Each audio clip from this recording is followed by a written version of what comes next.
How to make a photo collage on an iPhone. Go to the shortcut app on your iPhone. Now add a photo grid here.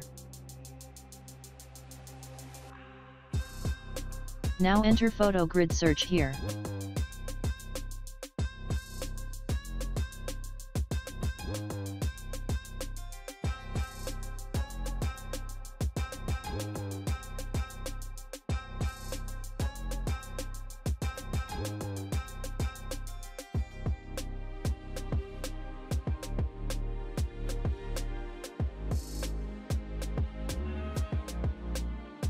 Now select the pictures you want to merge.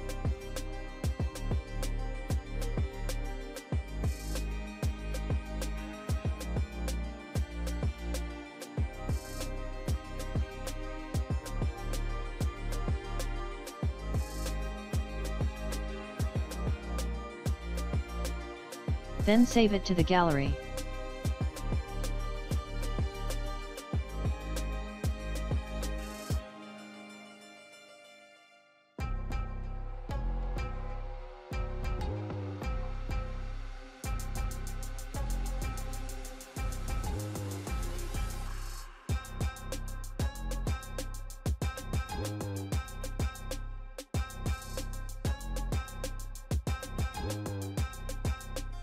Thanks for watching. Please subscribe to my channel.